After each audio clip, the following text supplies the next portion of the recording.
Welcome everybody back into Nerd Sesh. As always, I'm Carson Breber, and alongside me is Logan Candon, and you already know the drill. We are going to be breaking down both of today's games, and since we didn't do a show yesterday, we will also be talking about Pacers-Knicks, as the Knicks just refuse to play anything other than awesome basketball games. But we're going to start with the marquee matchup of the night, Logan, that being Thunder-Mavs.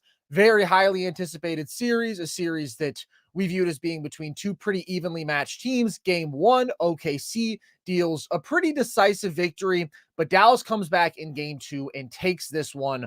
What did you take away from this game, Logan? Well, the Mavs tonight got the Luka Doncic that we needed, man. That was the biggest question mark after game one was what was Luka going to look like? He put up a pretty big dud, man. 19, 6, and 9 on 6 of 19 from the field. He's just way better tonight. Like, this is the version that Dallas needs, man. Luka puts up 29, 10, and 7, goes 5 of 8 from behind the arc, was hitting everything, was getting downhill more. The one thing I'm not going to cut Luka slack on, Carson, is I don't know, man. Like, I know he's banged up. He busts his ass early in this game. He trips over Lou Dort again. He busted his ass. That was the official diagnosis. Hits his teeth one time, bangs up his knee. He's boosting, right? Like, he's kind of milking this thing a little bit to me. Do you agree? It's a bit soccer-esque. There's definitely a lot of reacting to injuries throughout a game. The knee thing I totally believe is legit, but yeah, his face hurts, his teeth hurt, his hand hurts, his ankle hurts. It's a lot. It's just funny to me how he's like checking it all. Hey, do you guys know I'm hurt? It's like it feels LeBron-esque a little bit. It's like, hey, did you guys see me fall? But bottom line, Luka played way better than game one, and that was a huge factor. The other huge factor that I thought made the difference in this game, Carson, was just the Mavs got a ton of support out of their role players. Luka wasn't only just scoring well, Luka was dissecting doubles, making great decisions out of them, finding open shooters. And they were hitting shots, man. THJ, who had been really quiet, had been unhealthy for some of this. 17 points, 2 of 4 from deep, 6 of 10 from the field. PJ Washington doesn't miss from the corner, man. That dude is water. Just was hitting everything tonight, man. 29 points, 7 of 11 from deep, 11 of 18 from the field. Like, Carson, I think both of these teams are really evenly matched. And I wasn't really super disappointed in Oklahoma City's effort or any other performance of their players. Like, I thought this was a really evenly matched game. I just thought OKC didn't hit as many shots and they turned the ball over in some really crucial situations. Other than that, like, Dallas made more shots tonight. Their superstar played like the best player on the court. And that was the difference. Like, outside of that, I thought it was really evenly matched between both of these teams, man. Well, the two biggest issues that Dallas had by far in game one were that Luka could not make a jump shot, and that has been an issue throughout this postseason. And yes, he's relying on that a lot more than we would like, but also he had a really great pull-up jump shooting regular season and has just been awful in the postseason. That was immediately flipped on its head in this first quarter, where he rains 4 threes on you, and that is just automatically going to make him obviously a much more effective scorer. The other key dynamic, though, which to me was honestly the bigger difference maker in this game, the reason that Dallas won, was that OKC's entire game plan in game one and in game two has been to consistently double in blitz Kyrie and Luka out of pick and roll, and also to load up on these rollers. And those guys, again, had some difficulty finishing and making decisions in this game, to help hard on drives when the stars are coming downhill and just leave corner shooters. Basically say, we aren't worried about those guys. And that worked for the most part in game one. That did not work in this one, because those dudes came out shooting hot and they were just phenomenal in this game. PJ Washington letting it fly from the corner. What have I said so much about PJ Washington, Logan? He's one of the most interesting players to me in this entire playoff field, because he's so important to Dallas, and you just never know what you're going to get from him offensively. But what you do know is he's going to be willing to take those shots. He'll take 15 shots. You leave him open in the corner 10 times, he'll take 10 threes. You run him off the line, he'll take his floaters. Like, the guy is consistently ready for the moment at the very least. He's not going to shy away from taking those shots, and he was just phenomenal in this one. Even bullied mismatches a couple times. Absolutely huge, but Josh Green was nailing from the corner. And so when your spot up shooting is that good, it just destroys OKC's game plan. You can't sell out on everybody but the corner shooters if the corner shooters are going to make 50% of their threes. So that was the biggest difference to me. You mentioned the entire supporting cast. THJ was just pulling in this game, and I thought some of the shots that he made in that stretch where Luka was out in the third quarter were maybe not the most well advised, but he gets fouled on a couple. Like, he's taking contested jumpers, but you mentioned this before the series. THJ does just have that shot making dynamic that's a lot of other guys on this Dallas team don't, even though they were really good at making those open corner threes tonight. THJ is one of the rare dudes who can actually just rise up and hit a contested jumper consistently off movement. Now, do I love all THJ touches? No. Do I want to be really relying on him? No. Do I think there are other role players here who bring me more defensive value and therefore I'd probably prefer their minutes? Absolutely. I just answered 3 of my own rhetorical questions, but they needed him in this game. And they played really well in that stretch with Luka off the floor. They were defending well. They had a lot of athleticism on the floor, and then he was making big shots. And then he has that huge 3 off the broken possession in the fourth quarter. So it was massive what we saw from the Dallas supporting cast offensively. And then Luka did play much better. The biggest difference was just that he was making a lot of the same tough shots that he was missing in game 1, and he's been missing throughout this postseason. And there was a stretch in the second and third quarter where he was still heavily relying on those tough pull-up jumpers, and they just weren't falling. And that's where I was like, if you want to pull him for 6 minutes in the third quarter, I'm good with that. And the Mavs played really good basketball, but then he came back in, he made some big shots down the stretch. And I did think it was an improvement from game 1 in terms of him playing with that methodical pace that we know and love out of pick and roll and getting to that floater range a bit more, a couple of physical takes against Lou Dort. I thought that although the biggest difference was just him making those pull-up jumpers, he also got into the paint more and just consistently made great decisions as a passer. And same goes for Kyrie. Like, they're making the skip passes. They're getting the ball out to dudes to create these 4-on-3s. Kyrie barely scores in this game, and you still win because he just consistently made great decisions and the guys around them made shots. So it was a very different dynamic from game 1. We have known that a lot of teams' defensive formula has going to be, let's test the supporting cast. Let's test their consistency as jump shooters. And the fellas aced the test in this one. They did. I don't think it's something that I think the Thunder may implement it again, but I think you're going to have to change that, man, and just trust Lou Dort a little bit more one-on-one if guys are knocking down shots like this. Like, you got to call an audible at some point in this game, right? Well, they didn't really. I mean, they kept that's what I'm saying. Shooters open. And guys kept hitting them. Game, I don't know when you're going to change.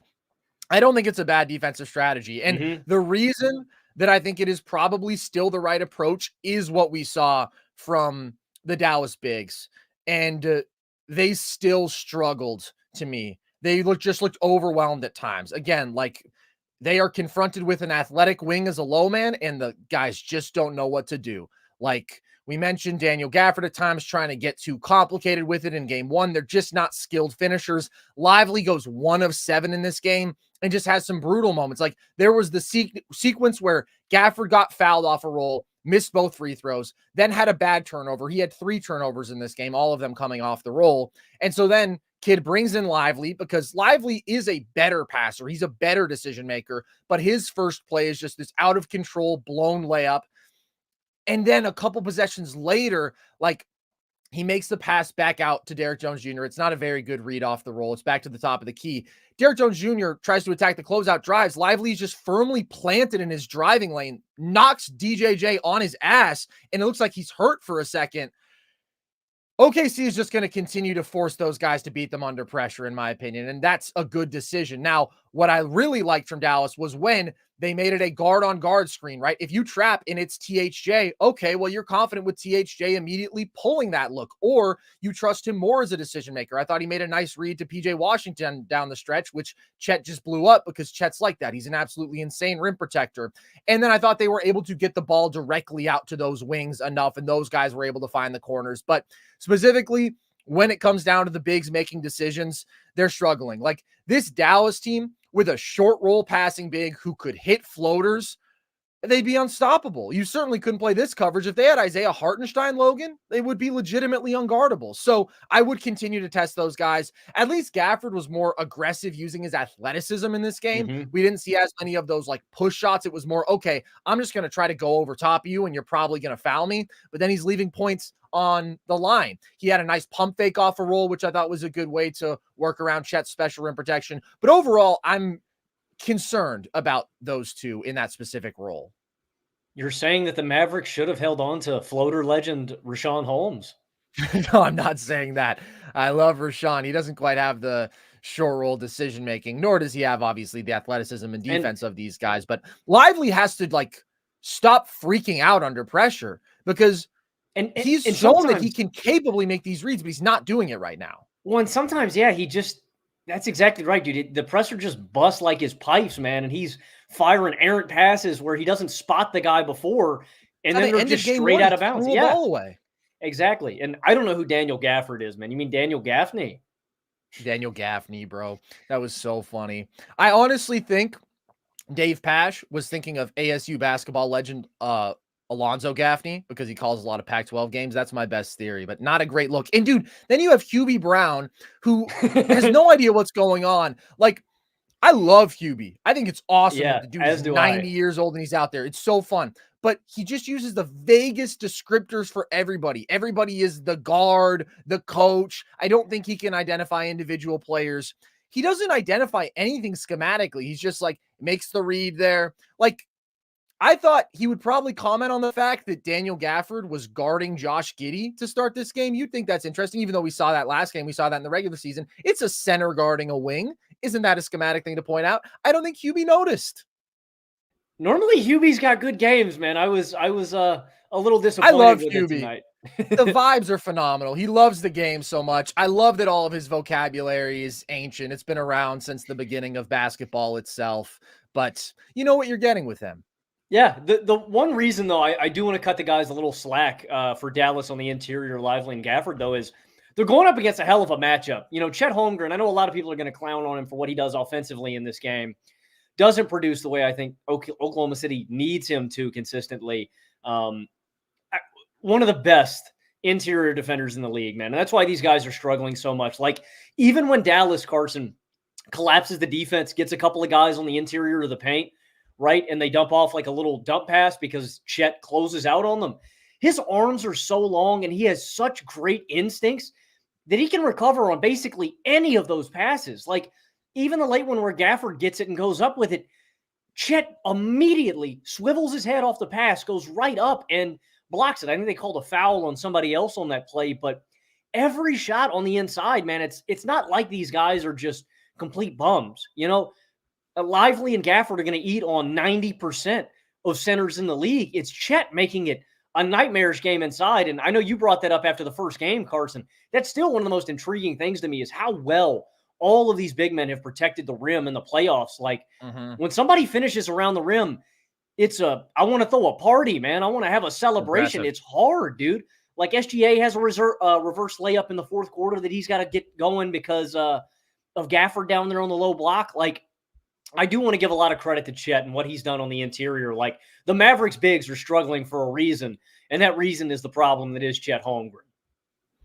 Absolutely. I will also say, though, it's not always Chet. He's absolutely a factor, but it is just being confronted with a body, a good athlete, and the fact that they are willing to leave those corner shooters. So you very well may be seeing two bodies in the paint, and they just aren't consistently holding up as decision makers and skilled finishers. But beyond the pure shot making, I thought Dallas did some other things well in this game. First of all, I just thought they came out and played with more physicality than they did in game one. I was underwhelmed by the fact that really OKC played a more physical game than them in game one. That shouldn't be the case just when you have this sort of strength advantage, especially in the front court. I thought they dictated the glass a bit more. It's not a huge margin, but they're +4 on the offensive glass and had some big offensive rebounds down the stretch. Those are the categories where they should be winning. And I thought it was a better defensive performance. Specifically, I just want to give props to the hands and the length that we see from this defense. And Kyrie Irving, man, is playing some of the best defense of his life. Like just legitimately flat out playing very well on the defensive side of the ball, so engaged. He has 4 stocks in this game. Luka, there's a couple possessions where he just allows a blow by, but he also makes some big plays with his instincts in his hands. He blocks the Chet 3. He forces a steal and then throws that lob in transition to Derrick Jones Jr., who is just one of the craziest athletes that I've ever seen. I get scared whenever he flies up so high, dude. Like when he fell at the end of that game, I was like, boy, he could get hurt on any one of these falls. But I thought it was really an improved performance across the board from Dallas. So I would absolutely be encouraged by this. I don't know that I would view it as being like, oh, great, we figured things out. This series has changed, though, because the biggest difference is you shot way better collectively. Luka shot way better. And so if that continues, well, then, yeah, fantastic. But we know that Luka's been in a bit of a shooting slump. And we also know that your wings can be inconsistent as shooters. And so I do expect OKC to continue to try to make those guys beat you and to continue to load up on drives and continue to blitz pick and rolls. Your bigs, again, are still struggling some with decision-making and finishing. So I think a lot of this was just they shot way better than OKC. But that's huge. And that makes OKC's entire game plan basically not viable. And you didn't need Kyrie to do all that much in terms of scoring to win this game. But you need your wings to keep shooting the ball well. Yeah, no, I wouldn't look at this as like a death knell for Oklahoma. I mean, this game is tight all the way down, to close. Like with Dallas shooting 50% from 3. Yeah, and I was going to say the final component is Oklahoma City let Josh Giddey hang out there for so long, man. It's only 10 minutes, but damn, it was a bad 10 minutes, man. Like, yeah, he is clanging jumpers. He's turning a rock over. There's that one pass where I'm like, Giddey, what are you like? Why are you on the court? And that's a takeaway I have for Oklahoma City, dude. Is just don't play him. Like, you have so many good role players that give you great things. Cason Wallace is one of the best young decision makers in basketball. I've loved that guy ever since he came out of the draft. He's a great spot up shooter. He's a great defender. He makes great decisions. He can handle. He can play off ball. He's smart positionally. He's always where he needs to be. You've got Aaron Wiggins, who has got a flamethrower on him, shot 49% from behind the arc, is a good athlete, plays hard, plays good defense. Like, you got Isaiah Joe, who, damn, man, Isaiah Joe was pulling out Euro steps in the lane today, man. Like, you have so many good basketball players here. There is no need to play Josh Giddey. Like, dude, I'm telling you, it's like a heat check thing to me, Carson. If he misses that first jumper, he's gone. I'm out the game, man. I'm putting somebody else in there. Like, you know what? Or maybe not even that. Maybe he just rides a bench and he can think about his actions and his play during this series for the rest of the way. Like, I just think Oklahoma City has such a surplus of good basketball players. There's no need. And again, you can look at the plus minus number, but like, I thought he really hurt them in this game, man, big time. Why would you start him? Why would you ever start him going forward? Like, I just think Mark Daigneault is too smart to continue doing that. This was the most predictable thing in the world. Like, Giddey had been playing better, so he deserves credit for that. And he shot the ball really well in games 3 and 4 against New Orleans, but you knew that this threat was ever looming. You literally saw it in the regular season. We talked about this where they guarded Giddey with Gafford. In one game, he goes 3 of 14. The guy is just unplayable. So I can't imagine why they would continue to start him, but really play him at all when you have such superior shooting from all the other wing options. You have such superior athleticism. You have such superior defense. Like, I get that he brings you a bit more conventional size and he's a good transition ball handler. Like, he has a couple moments there when he gets back in for his 2-minute stint in the third quarter, but it's really just the shooting thing, man. Why would you allow them to park their elite rim protector in the paint guarding your non-shooter until proven otherwise? Because every jump shot that he's taken in this series has been brutal. He's not quick enough to consistently beat Gafford off the bounce. Like, he has one drive by him in this game, but I would just way rather see Wiggins. I would way rather see Isaiah Joe. I would way rather see Cason Wallace. And I expect that we'll continue to. And also, like, if you want to maintain size, if you want to add size, play Jay Will as he did early in this game when they went to the 2 big look, and Jay Will is shooting the ball way better. Jay Will is a significantly better defender. I just can't see any rationale for more Giddey minutes, and I've been out on this guy. I remain out on him. I just think he is the exact type of player who has a glaring weakness, multiple glaring weaknesses, really, and they just get completely exposed on the playoff stage. He's outmatched athletically. He can't knock down a shot. The floater's far too inconsistent. So that guy doesn't play, especially when you have studs down the roster like OKC does. And that's another thing for Dallas. You're not going to get 10 to 15 free minutes of Josh Giddey on the floor when you are legitimately like pulling away in these games. They were -7 OKC was with Giddey on the floor in game 1, which they wanted a blowout. They're -20 in 11 minutes in this game. And legitimately, the cold stretches just occur when he is on the floor. And then they get hot when they have better spacing, when they have more dynamic shooting. He just can't play. He just can't, man. And like you said, I think Dagnall's going to take some notes from this. I think he's going to take something away and he's going to make that adjustment. I also don't think that I expect more from Oklahoma City, like offensively, man. I was disappointed with their shooting a little bit, specifically Chet. Like, I thought Chet played an awesome game defensively. He always brings it, man. But 1 of 6 from behind the arc, 4 of 12 from the field. And like, they're open looks for Chet. Every shot, like Chet is such an elite shooter. Every shot he takes, man, I am expecting it to go in. Like, he is a 40% marksman from behind the arc. And I don't think Dallas is going to, get one of these clunkers from him again, man. And I thought for the most part, like, most of OKC's people, the two big dogs, SGA and J-Dub, did their thing, man. They got the looks they wanted. SGA, I am blown away by, man. He might be the best pure scorer in the league, Carson. I think I might need to revisit that. Like, when we're talking about just consistency, if that was what we were going off of, if I need a guy to give me 30, I mean, it's ridiculous. He always shows up, dude. And he's got so much in his bag, getting downhill, man, finishing at the rack. I talked about that reverse layup. He's always great at slamming on the brakes and creating that mid-range shot.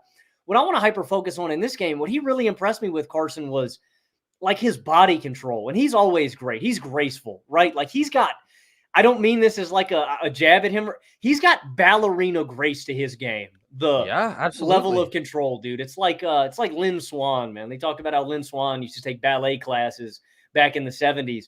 He's got that gracefulness to his game. And you see it on plays where, dude, SGA will be falling to the floor and it will be a turnover. And somehow between him smacking his face on the ground, he's getting that ball out back to a perimeter guy. He always shows up, dude. He is super, super consistent. He's playmaking in this game. Like, I'm blown away how SGA, no matter the situation, man, no matter taking on good athletic defenders here, dude, he comes through. And J-Dub, man, you probably need a little more from J-Dub, 7 of 17 from the field. Like, you just need him to be a little more efficient. He's still got his moments in this game. He's got that one transition dunk towards the end of this game, dude, where Oklahoma City misses a layup. PJ's going for the board, and he comes in and jams it. These guys are really good. I think that's what I'm saying is I think that Dallas played a good defensive game, and I was impressed with them. But I don't expect this Oklahoma City big three to play this poorly offensively moving forward too, which is, again, why it was kind of surprising to me that Dallas didn't win this game more convincingly. Credit to them for getting the job done, but I thought with how bad Oklahoma City was, how underwhelming they were offensively, I thought Dallas should have won this one by a little more. It definitely feels like they have a very replicable formula. First thing, just nobody can stay in front of Shai. And I've been so high on Shai, dude. I've been so high on playoff Shai specifically. And he just has been really great through 2 games in this series. Again, they cannot stay in front of him. And he puts dudes on skates more consistently than anybody else in the league. Like that snatch back to the step back, he just decelerates and it's absolutely nasty. Like he had PJ stumbling in transition on one player. It's incredible, the ability to switch gears. Like he is second to none in the NBA in that regard today. And the most valuable thing you can do, Logan, in these playoff environments is have multiple ways to score in and around the paint. And he does that. He can get all the way downhill. He has the best body control since Michael Jordan. He's just absolutely graceful. He glides there. It's incredible what he does as a finisher. And then he's the best short mid-range shooter in the NBA in terms of guards, especially. So of course he was going to scale well, and he is. And I think it's been awesome to see that. And even though he hasn't necessarily had like one individual monster performance, and even though round 1, it wasn't like he was perfect, there was some decision-making issues. It wasn't a crazy efficient series, really tough defensive matchup for him, but you think about all the guys who have struggled throughout this run, and there's a lot of them, Logan. Luka Doncic being one of them. Sure, health is a factor, but he's just bricking jumpers. Jayson Tatum, who we'll talk about later, consistently struggling. Other dudes who have just been volatile. Nikola Jokic, Logan, right now is getting eaten alive by an amazing defense. Shai is the one dude who has just consistently hit that floor,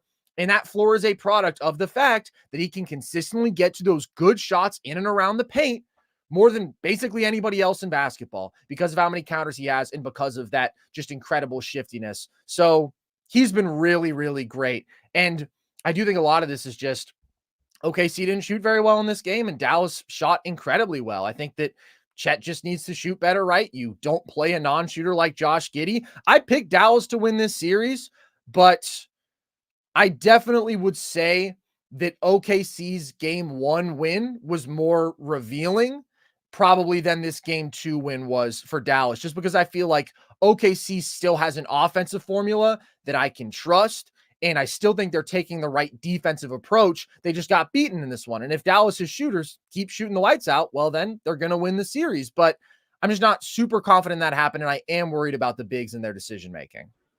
Yeah, I mean, I'm sticking with Dallas too in this series, man. But the one key area where I thought that Dallas was going to dominate in this series was in the athleticism and physical department. And Oklahoma City has answered the call both games.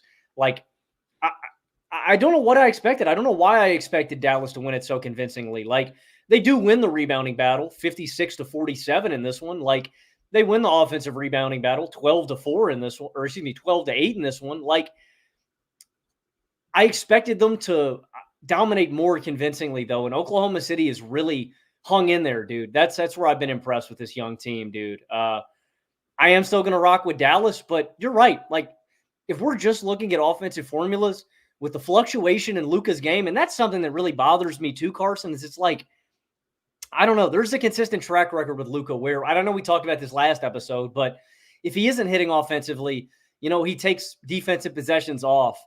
And that scares me a little bit, just where the consistent effort, the consistency of getting downhill, like Oklahoma City's just been the more consistent offensive team, and they have so many weapons offensively.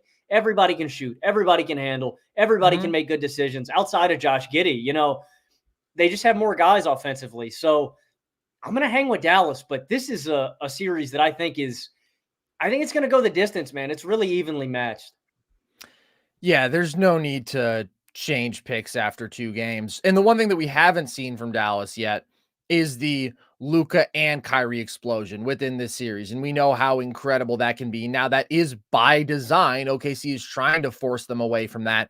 But that doesn't mean that we're not going to see it. That doesn't mean that we could see Luka and Kyrie just avoid pick and roll, right? And go to work in isolation consistently where you can't reliably send 2 defenders. Like, I do think a collective explosion between the 2 of them is coming. So I expect this series to go down to the wire. I think it's awesome. And that's why it's huge for Dallas to steal a game on the road like this. Absolutely massive, because we know that they've started series slow. They've been bad in game 1 consistently. You mentioned the stat last episode. They haven't won one under Jason Kidd. I thought that this was a really nice response from them. But I do expect this to be an extremely competitive series throughout. All right, guys, we're going to take a quick break, and then we will talk about, as I mentioned, Celtics, Cavs, and Knicks, Pacers after some quick words from DraftKings. The 82-game preseason is in the books, and it's finally time for the real season. Don't miss out on any of the NBA playoff action at DraftKings Sportsbook, an official sports betting partner of the NBA. From the play-in tournament through the finals, DraftKings Sportsbook has you covered with same-game parlays, live betting, odds boosts, and so much more. Download the DraftKings Sportsbook app and use code NERDS. New customers bet $5 and get $200 in bonus bets instantly. That's code NERDS only on DraftKings. The crown is yours. All right, Logan. Well, the Boston Celtics had another Game 2 disaster. It's the same thing that we saw against the Heat. Game 1, they come out, they get you a comfortable win. Game 2, they just lose to a team that they're clearly much more talented than. What did you take away from this? They do that Celtics thing, man. That's why you got to give them a Boston game. You always got to give them one, Carson. Can't ever pick them to sweep. Got to go 5, always. I'm hoping this is the one and we don't get another nasty one like this. I'll save my hate on the Celtics for a little bit later. We'll go positive to start this one out. The first guy I want to give a big shout out to is your boy Evan Mobley, man. Evan Mobley played an awesome first half. And I said during our show, our last show, I said Evan Mobley was the guy I was looking for to step up for Cleveland. He was the guy I pointed my finger at and said, if there's going to be somebody that plays better in this game, that is going to have the opportunity and the ability, it was him. And immediately out of the, from tip, he was awesome. First quarter, he puts up 11 points, 3 boards, 4 assists. He scored or assisted on 19 of Cleveland's 30 first quarter points. And the biggest thing was he wasn't passing on looks the defense gave him. He's got back-to-back big buckets on Al Horford, dude, and he's confidently shooting the ball. Luke Cornett drops really severely on him on a shot from the top of the key. Bang. He misses his second 3 that he takes, but guess what? He was wide open, didn't hesitate, immediately put the rock up. I also loved he rolled hard on another one. Mitchell hit Mobley for an easy pick-and-roll dunk. He finished another lob in transition after stopping Jaylen Brown at the rim. And then he had a nice lefty finish over Jaylen Brown. This is all hands on deck. The Boston Celtics are so much more convincingly better than the Cleveland Cavaliers that, for Cleveland, it can't be any guys taking a break, taking a night off. It's got to be Mobley. It's got to be Garland. It's got to be LeVert. It's got to be everybody. And those guys answered the call tonight. Mobley wasn't just scoring, though. He playmaked really well. He had 5 assists in the first half. He had a beautiful kick on a LeVert cut. He had another kick later in the game out to Garland where he was double-teamed on the low block. And I think they can weaponize this more moving forward, Carson. Mobley had a lot of instances where he was open in the middle of the floor with space, where all 4 players are out on the perimeter, and Mobley is isolated with the guy in the middle of the floor, traditionally Horford, because he's the big that the Celtics play. I think in looks like this, I might take more possessions where I go to Mobley in the middle of the floor and try to get guys cutting off of him or, just try to get him a look in single coverage. It may not be your best look because Mobley has his games where he's aggressive and he's hitting, and then he has his other games where he looks like a baby deer and he just can't hit anything.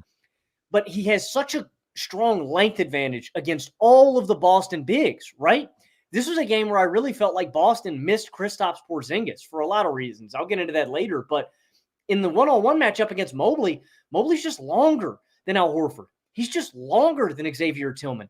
He's, Luke Cornett, it's a little closer, but it's Luke Cornett. He's just a bit better athlete than Cornett. I think Mobley has a big advantage and could be the guy that I go to look for more. But like I said, it wasn't just him. LeVert gives you 21 in this game. You kind of laughed when I said, I want more LeVert minutes after game 1. And I was like, yeah, you just need creators, man. And he finally answers the call. 21 points, 6 boards, 3 assists on 9 of 17 shooting. In these playoffs, Carson, he's given you 7 points on 47% true shooting. You just can't have that. LeVert is an X factor. Like I said, man, all hands on deck. LeVert put his hand in the middle and answered. And Darius Garland did enough. Garland gives you 14 points, 4 assists. He knocks down 4 threes from behind the arc.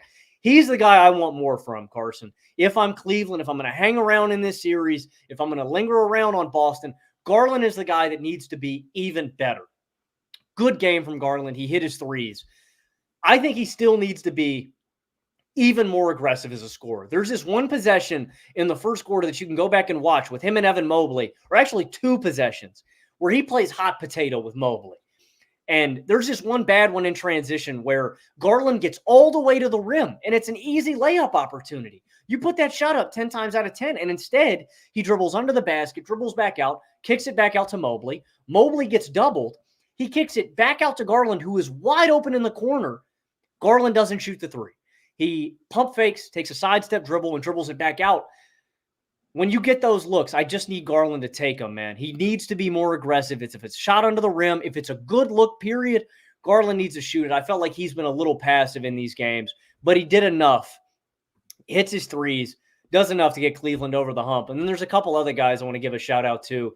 Tristan Thompson did his thing in non-Mobley minutes. Shout-out. God, he has got a putrid game offensively, man. You tweeted it out talking about his finishes at the rim, but he matched up really physically really well. And there's 2 plays. The other guy, last guy I want to give a shout out for Cleveland, JB Bickerstaff in the fourth quarter, man. They opened this up with 2 beautifully designed plays They go to Thompson on an elbow post up, and Thompson throws a dime behind the defense to Strus because JB has his head turned. That's a big time bucket. And then on the next possession down, they go to Tristan Thompson with a DHO three at the top of the key to Donovan Mitchell, and he just bangs a three. But what I really loved about this play design wasn't the fact that Mitchell hits the three. It's the fact that by using a DHO with Tristan Thompson, the offense drew Xavier Tillman out of the paint all the way up past the free throw line, which in turn, if Mitchell was to miss that three, Thompson rolled hard, would have been the only guy able to get a rebound. And so you're either getting yourselves an extra possession or he's getting a wide open look at the rim. So all of those guys, I just want to give a big shout out to, man. Mobley, Garland, they can't get this done without Donovan Mitchell. I don't want to understand it, but Donovan Mitchell goes crazy in the third quarter.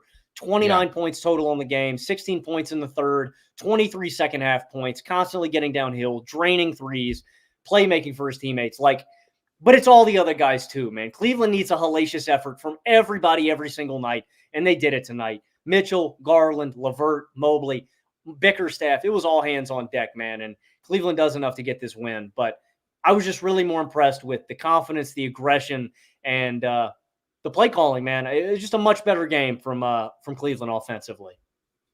Absolutely. This Cavs team looked like what we've hoped for, what the very good Cleveland Cavaliers would look like, and we haven't seen that very consistently throughout these playoffs. The secondary creation from Garland and LeVert was much better. This wasn't like a huge box score Garland game, but he makes 3 triples in the third quarter. I thought it was big to have that infusion of offense alongside Donovan Mitchell. LeVert, Logan, you mentioned like he had been so bad, but we all know Caris LeVert is an all-time like dude in the park. If you're playing threes, you're playing ones, you watch him and you go, Jesus, he is tough. The change in pace, he's got the ball on a string, deep bag. And in this game, he was really just getting downhill, man. He's shifty. He's tough to stay in front of. A couple ugly misses, but he aimed 21, and they needed that juice, and they need that juice going forward.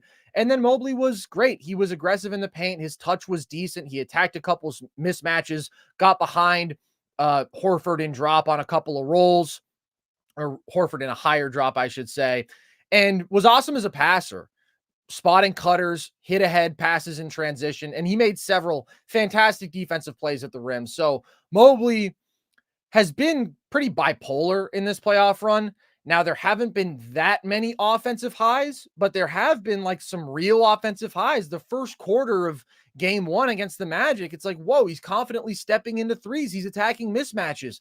This was reminiscent of that.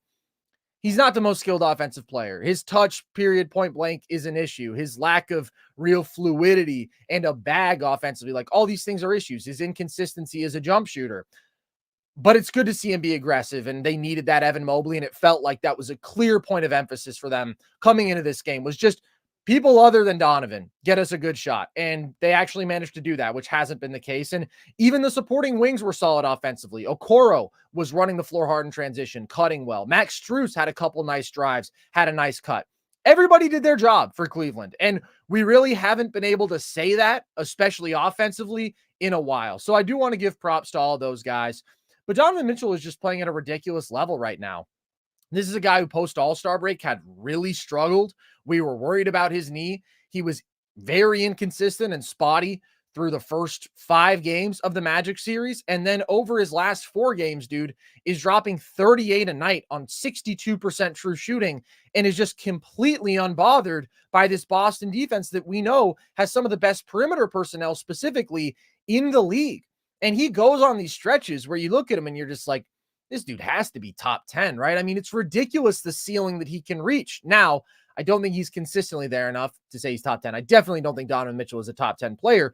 But the peaks that we see, we've talked about this, just the volume of pull-up threes that he shoots, when those are really falling, then he pairs that with this incredible driving ability. And you see that in the third quarter where, yeah, he makes some ridiculous tough jumpers, but then he hits this filthy spin move. He hits a Euro and has a beautiful touch finish, like just the explosiveness, the ball handling, the body control, the footwork, the variety of moves that he has as a driver. It's just spectacular. He's been the best player on the floor by a mile through 2 games of this series. And I really didn't think there was an amount by which he could outplay Jayson Tatum and the Cavs could win this series, certainly, probably even a couple of games. And it was good to see the supporting cast step up and allow that to happen. And they start trapping him as this game goes along, and he gets a little bit overwhelmed by that initially. They have to call a timeout, and they're getting the ball out of his hands. But I thought that he started creating some solid advantages against those looks as well. So the man is just doing his thing.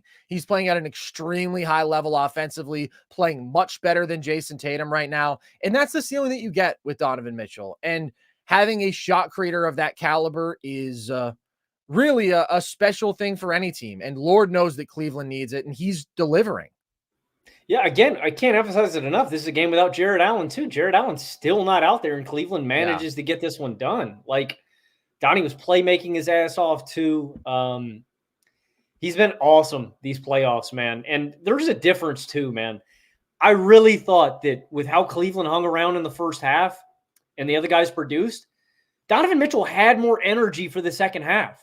Like, I think, one, it invigorated him that his teammates were doing so much. Like, I think it gave him life. Like, hey, I don't have to just go score 70 points today. Like, we can win with the other guys doing their thing. But also, he was so fresh in the third quarter, it allowed him to go, you know what? I'm going to take this game over. I'm going to go ahead and I'm going to put these boys in a coffin. And it really is.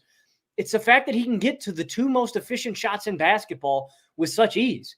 He's an elite pull-up shooter, jump shooter when he's on, and those shots are really valuable from behind the arc. They are virtually unstoppable. Like I talked about that Tristan Thompson DHO.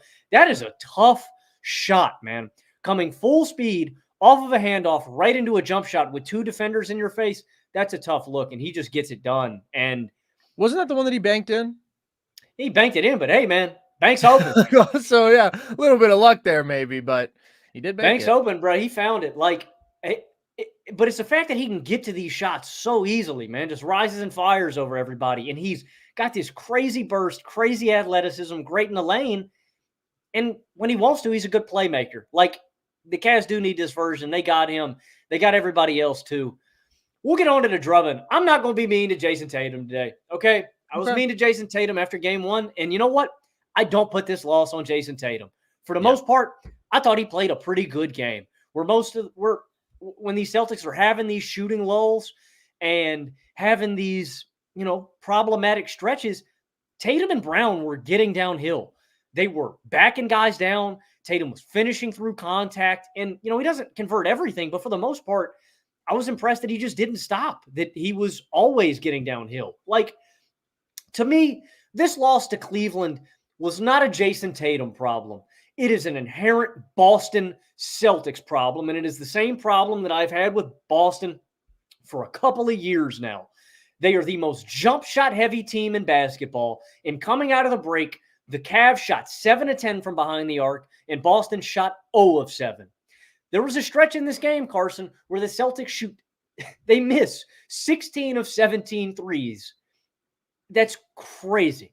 That's crazy, man. They end this game 8 of 35 from behind the arc, while Cleveland ends 13 of 28. And this is an inexcusable loss to me, Carson. They have been touted as, one of the premier teams in all of basketball, the team to beat, especially at home. They're 37-4 at home. They showed this at the front of the broadcast. I don't know if you caught this one. They have 19 wins by 25 or more points this year. That is the most in NBA history. And when you were talking about a talent disparity this big between Cleveland, who was without Jarrett Allen, and sure, Boston's without Kristaps Porzingis, that does not equate, man. That is not equal, okay? And so I know you're without a key player, too. You didn't even mention Dean Wade. You're funny, Respect man. Dean Wade. You're so funny, man. I don't know what it is with you. It's not Dwayne Wade. It's not D Wade. You know that? It's Dean. What's up? Yeah, the guy out of Marquette. The guy out of Marquette, the high flyer. The guard wears number 3. Mm-hmm. Hell of a ball player, that guy. It's not him, right? They've got Dean Wade. Huh? Okay. Well, yeah, the Celtics are without Dean Wade too, man. It's a big miss. But I'm not going to cut the Celtics any slack. Like I said, 37-4 at home, and they've already got 2 home losses in these playoffs, man. And I do think they missed Porzingis. Yes, I think it's obvious. But the thing I'm not going to excuse them for is getting out-rebounded by 13, man. Y'all got killed on the glass. There's miscommunications defensively. There's lapses in effort. That's my thing, man, is Boston is always going to be susceptible to these type of games because they like shooting threes. And the one thing that I've said consistently, Carson, I don't know if I've said it on this show. I've said it to my friends watching these games. When you are not shooting the ball well and Boston is playing defense well, like this one was tough because Cleveland just smacked them in the mouth out of the third quarter. It's quicksand, right? You're just immediately going downhill. Mm-hmm. Boston, when things are going good or they need to switch it up, I think they need to slow the offense down, Carson, and just slow the pace down. Move the ball a couple times around the arc, get it down to the low block. Like, they just always want to shoot any open look. And sometimes I'm asking them, can we slow the pace down? Can we move the ball a couple of times? Just swing it, like reset. Find a mismatch. Find something. Don't just settle for a three. It wasn't even Tatum tonight, man. I can't even be mad at Tatum. I can't even be mad at Jaylen Brown. Like, I'm not putting this on these guys at all. I'm putting this on the collective Celtics problem. The fact that they like to play fast, that they like to shoot a ton of threes, that they like to take their foot off the pedal and lollygag defensively, that the fact that they like to not crash the glass. It's all the other things in this game. And that is still what leaves a sour taste in everybody's mouth about picking them as the team to win the NBA Finals. It's games like this, man. They're going to give us one of these in every series. But I think my takeaway for the Celtics after this game, Carson, I think they need Kristaps Porzingis to win the title. And if Kristaps Porzingis is not going to be healthy, I'm not picking this team to do anything. I will pick this team to lose in maybe 5 games. Like, I thought maybe they could withstand being without KP. This is a game that reinforces that they desperately need him. I've never thought that they could win the title without KP. I've thought that they can get through the East, and I still do think that they will get through the East. And that's the thing with Boston. We have these strong reactions because the standard is so high, because we know that they are such a great basketball team, so overwhelmingly talented.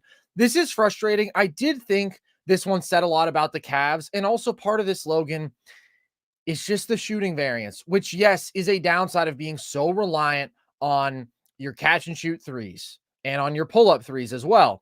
And we know that that's the reality for Boston. At the same time, you mentioned the 1925 plus point wins. Why is that, Logan? Why do they have that extremely high ceiling? Because they shoot and they make a ton of threes. And for the most part, they are a great three-point shooting team. This is a game where they're awful. And that's going to happen to any team at some point when you rely this much on your three-point shooting. And that's why Boston tends to drop one game every series. That and lapses in defensive effort. But I don't want to overreact. Like, I don't think they're in any jeopardy in this series. They just had a really, really bad shooting game, and they're never going to win like that. I thought Tatum's process was better in this game. It is interesting, Logan, how much more flack you catch when your team loses, kind of regardless of your individual performance. Like, I was pleased with how much more he was attacking Mitchell and Garland with physicality in this game. Like, if he got a mismatch, he was going at those dudes. He was running the floor hard in transition. He was going to the cup. Now, he had some issues finishing against Mobley, who was phenomenal defensively. He still kind of got stood up on a couple of post-ups and isolations by Max Strus, and he settled there. But compared to game one, I thought he clearly played better. Like, even without a great shooting night, he gets to the line a bunch, and so he's able to have a more efficient, productive scoring night. This was really about the shooting just being way off, everybody off from beyond the arc. And then there was some defensive moments where I was frustrated with them. Their transition defense was poor. They let Cleveland get their most transition points in a game in over a month. In the third quarter, I thought a lot of it was Donovan Mitchell just like doing some incredible shot making. Like, I didn't really have an issue with how they guarded him. I did think that they let Garland walk into some pull-up threes twice. They're in a deep drop.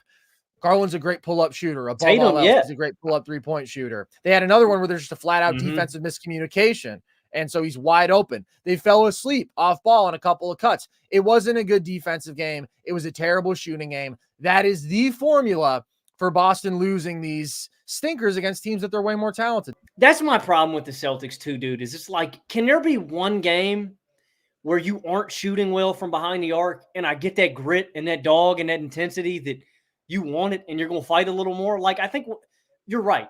When the Celtics shoot this poorly, they are not going to win. But my issue is that when we have these lapses in shooting and you're not hitting your shots, where's the fight on the other end, fellas? Can I get a little? I want it. I want it. And it's like the Celtics have coasted through so many basketball games this season and have had the luxury of just sitting that they don't know how to act in these tight environments.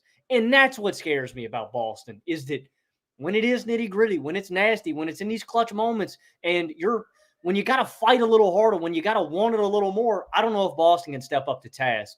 And that's kind of where I'm at with Boston. It's where I've been with Boston for about a year or two now, man. It's frustrating. I don't even like Boston. As a matter of fact, I quite dislike Boston because of this. But it's frustrating, man. It is frustrating as a basketball fan.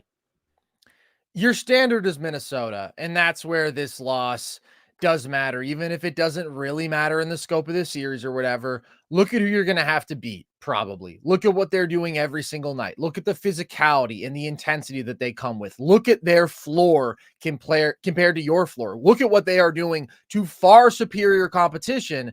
That's where you get on Boston. It is the same old things that are frustrating, and no, it won't matter this series, and no, it won't matter in the next series. But in the finals, there's a reason that this team can win 64 games, and they can have one of the best point differentials we've ever seen and have this overwhelming talent. And I'm probably still going to pick them to lose in the finals. It's a high bar, but it is stuff like this. It is the inconsistency. It is the volatility. That's what these game twos against these inferior teams show us more than anything else. Let's talk Knicks Pacers, Logan, because the winner of that game will be whoever takes on Boston. Obviously, a very tough task, except for in game twos, I guess.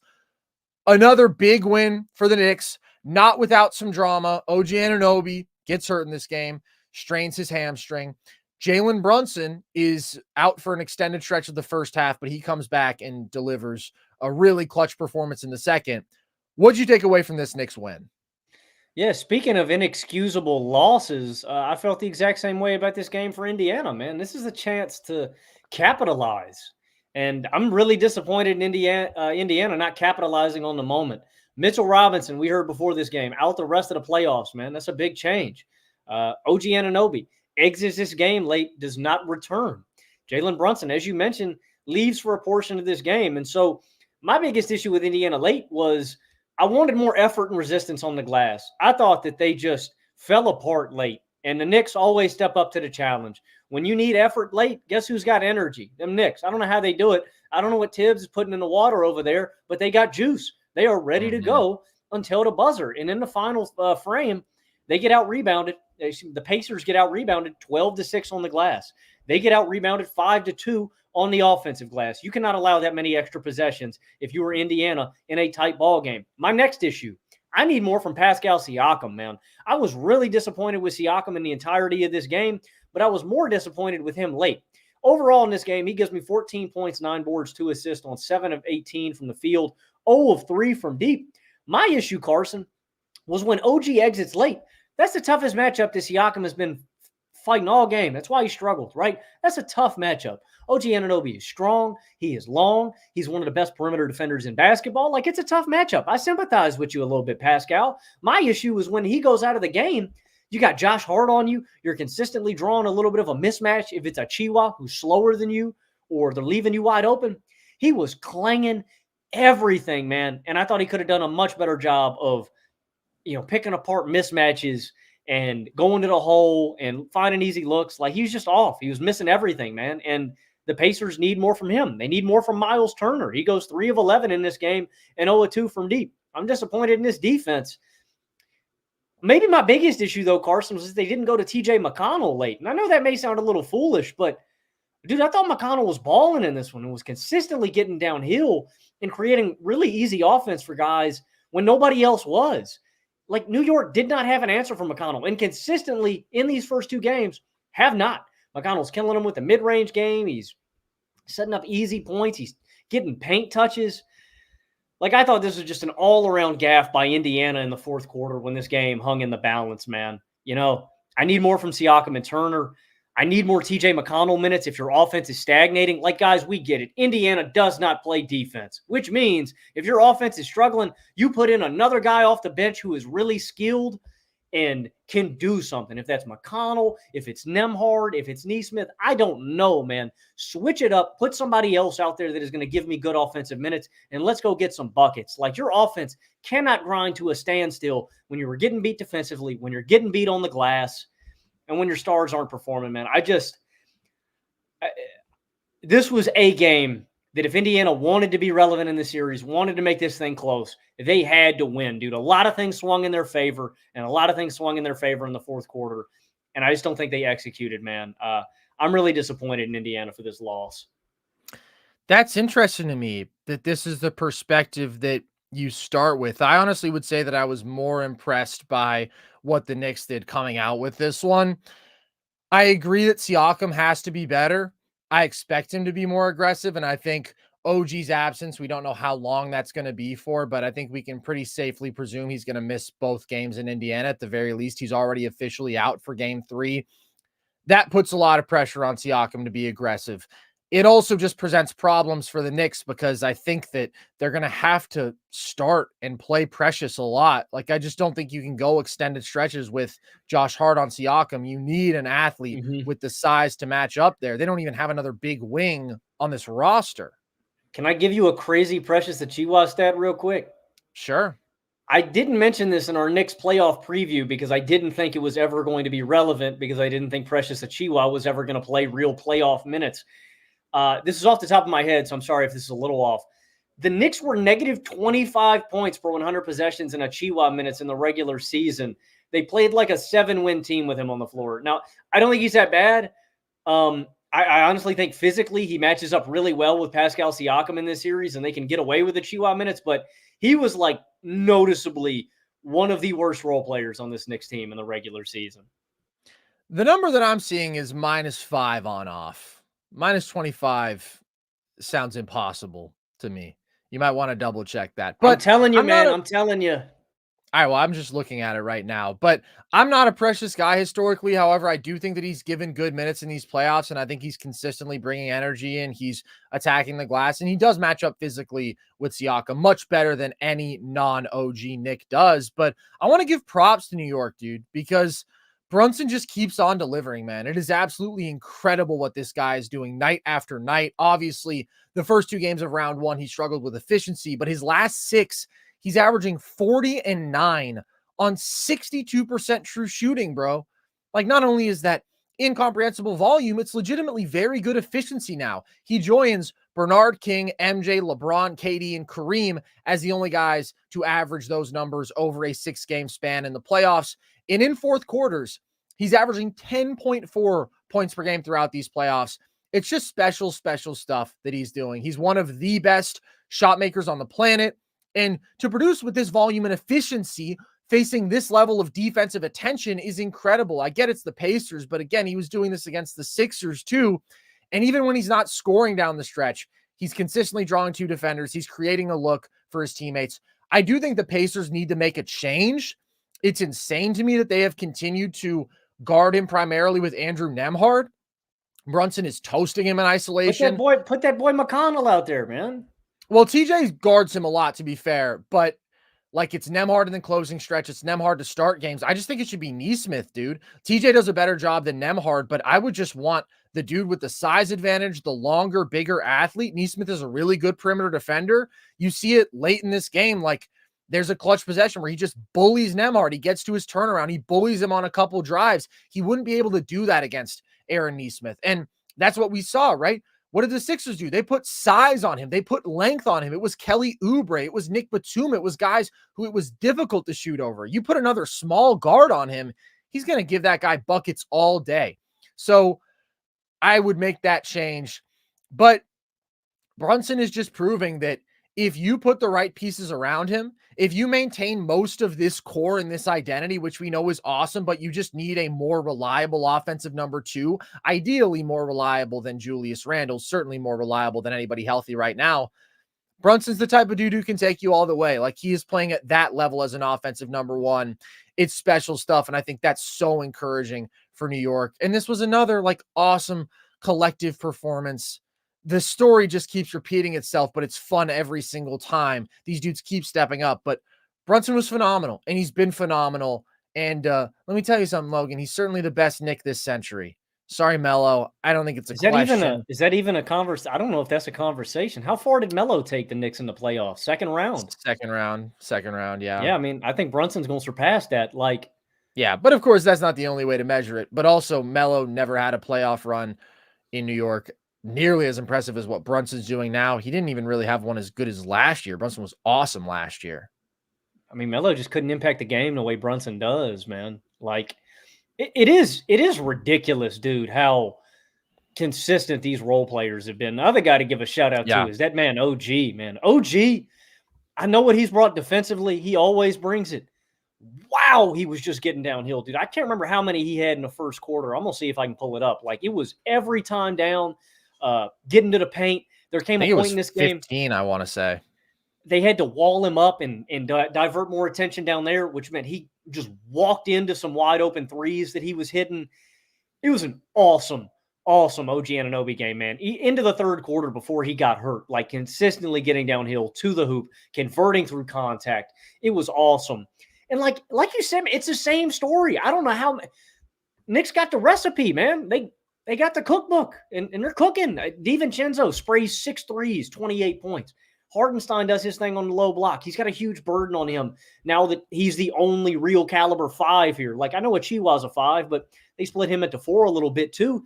And then Josh Hart grabs 15 boards, 7 assists, 8 of 12 from the field. Also just getting downhill. Like, it's crazy to me that the Knicks keep doing this and while they're so short-staffed, man. Like, Deuce McBride and Achiuwa get 48 minutes off the bench, man. They're legitimately 7 deep. These guys are playing. I don't know if it still holds up because I'm not sure if he played all of them. Dude, Josh Hart hadn't been subbed out of the second half of any playoff game yet. Like, he has played every minute of every second half of every playoff game. Mm-hmm. I keep waiting for the Knicks to show a sign of fatigue, to show that they are worn out, that they're worn down.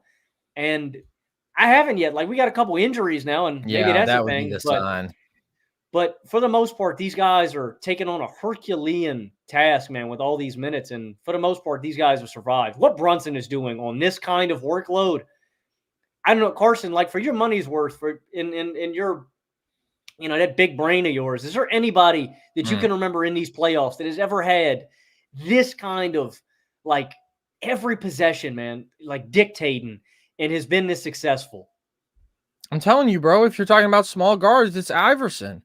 It's AI. This is like the only comparison. It's all right.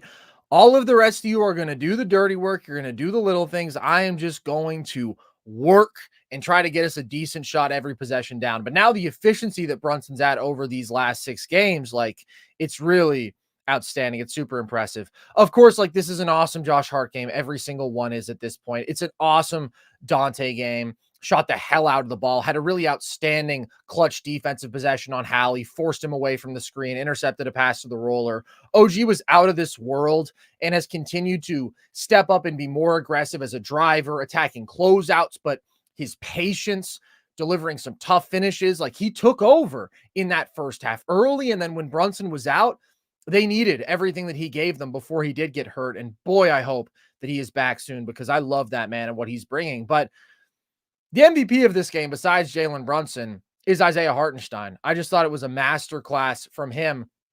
And he is the dude. Well, maybe not the dude. There could be better bigs in these situations, but, like, he's on the short list of bigs who I want getting the ball off of 4-on-3. His short roll passing was phenomenal in this game. You blitz Brunson, he's just surgical, finding those cutters and shooters. Like, if the Dallas Mavericks had Isaiah Hartenstein, Logan, goodness gracious, maybe they could win the title. I don't actually think that, but it would solve a lot of their specific offensive issues that they have right now with OKC. He's so great there. And he was running a lot of their offense, especially when Brunson was out. Handoffs, spotting cutters, just executing from the top of the key, creating those advantages. He was like a point center in this game. And then beyond the passing, where he's awesome, every time a Knick drives baseline, he is constantly ready to catch. He's either going to put up that touch shot or he's going to go up for a dunk or he's going to get fouled. He made a couple big defensive plays in this game on Tyrese Haliburton. He had 4 offensive rebounds, 12 boards total. Like, he's just been so consistently great throughout these playoffs. To me, he's pretty clearly an upper half of the league starting center. I would have to go through all the names, I guess, but just like everything you want in terms of connective traits, short roll passing, being a versatile paint finisher, which he clearly is, being a plus defender, a plus rebounder. Like, he checks all those boxes, and the guy is just so smart. And that's the magic of this Knicks team, dude. It's another incredible collective effort. Smart positionally, big and physical, good defender. Yeah. It's a spoiling of riches, man, that the Knicks got at the big man spot, having him and Robinson. His burden gets a little bigger as Robinson's going to be out the rest of the playoffs. But I think Hartenstein can hold up, man. He's legit. And there's just rare traits that you see in a center. And obviously he's not at, next level, but the fact that he can go to that floater and it's an unblockable shot. He's a legitimately great passer, like in decision maker. Like, he's not Jokic, but he's a great passer. Like, it's crazy, man. The Knicks continue to break basketball molds, man. It shouldn't be possible. It shouldn't be possible. And yet here we are. The Knicks are likely going to find their way on a trip to the conference finals. Does the Robinson injury or does the OG injury, does that change any of the dynamics for you moving forward in the series? Of course. Well, the Robinson injury we've known for a few days now, but it just sucks that they don't have the two different looks that you get. I mean, Robinson has been so phenomenal defensively. I would certainly rather play him than Precious. So yeah, that matters. And also it's just one fewer body, man. It's just that much less depth. It's that much more burden on Hartenstein in terms of the minutes that he has to eat up. But the OG absence is obviously a big deal. Like, they've been so great with him on the floor. They're 26-5. They were 22 points per 100 possessions better with him this regular season. He's been their best defender by far. He's all world there. And their second best offensive player. The shooting, the mismatch attacking, the ability to self-create the occasional mid-range look and drive, just the physical advantages with having some real offensive skill. Like, that's something that this New York team has needed. So I think the biggest key is Siakam trying to take over offensively for Indiana. And we'll see if those Precious and Hartenstein lineups are tenable for like extended stretches. I think you have to do it. I just don't think you can afford being smaller than that against a front court of Siakam and Turner. I just think you're going to get bullied. Both those guys are too good as mismatch attackers, especially Siakam. He's like one of the best in the league. He's a 90th percentile post scorer. I would love to have Deuce McBride on the floor more than Precious. He's a better basketball player, but personnel-wise, I just don't think it works. So that's not good for spacing. That makes life even harder on Brunson offensively. That does matter to me, but I still think the Knicks win this series. It could easily go 7 without OG on the floor, because then the Pacers just have more basketball talent. They have more firepower. They also have more bodies. And if they're going to keep playing at this fast tempo, like, that's going to favor them. The Knicks are in an incredible condition, but at some point you're playing 9 guys against 6. Like, that has to matter some. But the reason I would still trust the Knicks to gut it out, even at a deficit in those ways, is because they have the best player on the floor who has consistently been the best down the stretch, and because they're so good closing games and they've just always made the high effort plays. They're always just clutching these games out. I do want to talk about Tyrese Haliburton, though, because I thought this was a really good game from him. Obviously only shot 6 times in game 1, and that was a talking point, but he also just didn't create as much good offense for his teammates as we're used to. The offense didn't run through him down the stretch, which was concerning. This game, he gives you 31.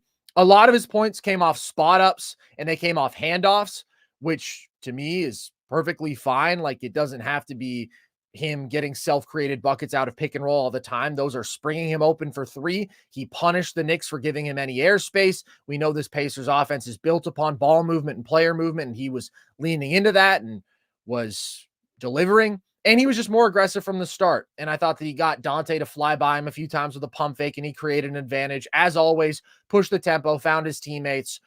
I was encouraged by seeing him, shoot the ball more and also just shoot the ball this much better.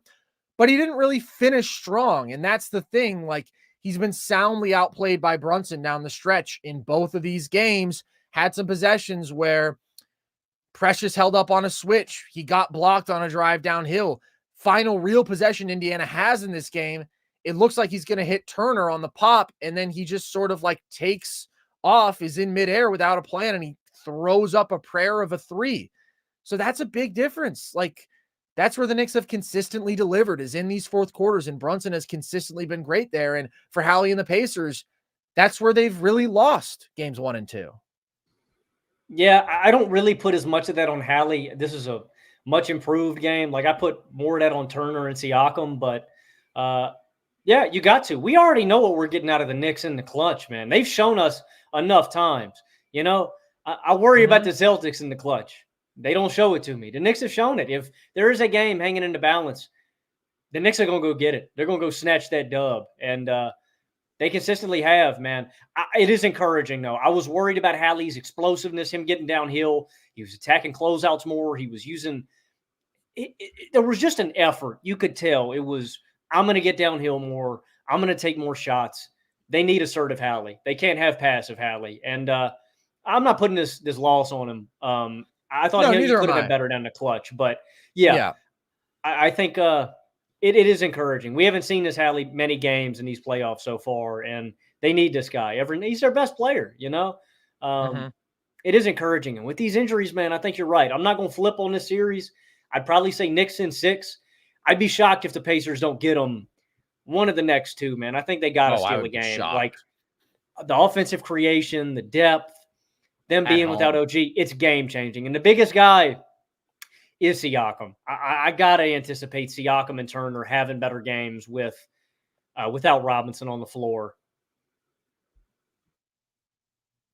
Without OG on the floor, you mean? Excuse me. Yeah. Sorry. Yeah, excuse me. Without OG on the floor. I think that opens up a lot of different things. Because the Knicks like to switch a lot of stuff too, you know? OG will switch on Miles. OG will switch on Siakam. Like, just not having his presence there on the floor, I think is huge. And I think it'll open up a lot more for Indiana offensively. Yeah, I honestly might worry more about what it does for the Knicks offense. Just now having 2 non-floor spacers out there at all times. Like, you got to keep up with Indiana no matter what. You can only slow them down so much. So that is going to be a potential challenge for them. I agree. It was a better Hallie game. And more than anything, like just seeing him shoot like this is encouraging because this is a special shooter of the basketball who just hasn't been that post All-Star break. So I'm not saying that this is just going to flip things on its head. And I still think Hallie's been a really good offensive player overall because he just creates advantages. Defenses still treat him like he's a scoring threat. He makes the right pass every damn time, but he hasn't been the dude who he's supposed to be. He hasn't been like the offensive supernova he was early in the year. He hasn't even really been close to that. And I don't expect to see that, but this was a step in the right direction. And I do just want to shout out the Pacers supporting cast offensively. Andrew Nembhard, giving you 14 and 5 on 67% true shooting in these playoffs. Awesome shooter, legit secondary creator, gets to the mid-ranges, nails there, has consistently delivered in big moments for this team. Obi Toppin has been legitimately really good. I'm not a big Obi guy, but like, dude, he's been so good. He's using that athleticism as a rim runner in transition. He's playing hard. He's hitting his threes. Like, he's had 2 really good games in this series. He's been good overall. TJ McConnell is just fantastic, averaging 14 and 7.5 on 56% from the field in this series. Are you going to shout out the boy Ben Shepherd?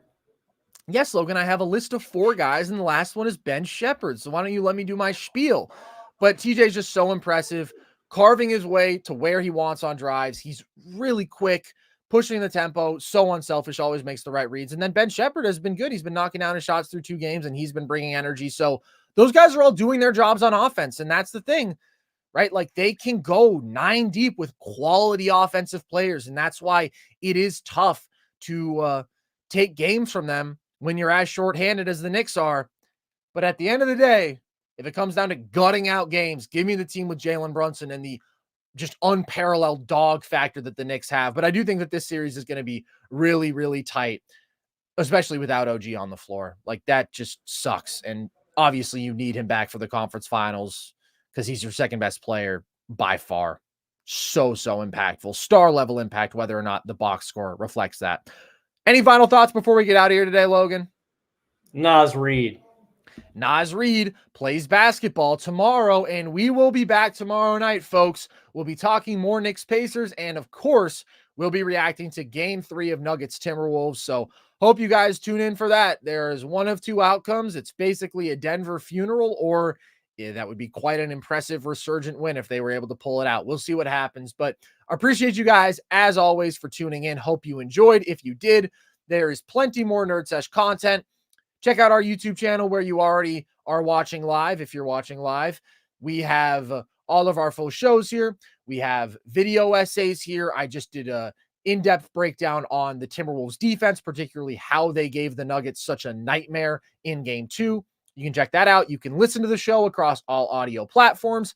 You can follow us across social if you want to see our trivia content, in particular, TikTok and Instagram at NerdSesh, Twitter at Nerd_Sesh. You can check out our merch at thevolume.com. Logan's wearing the nice hat there.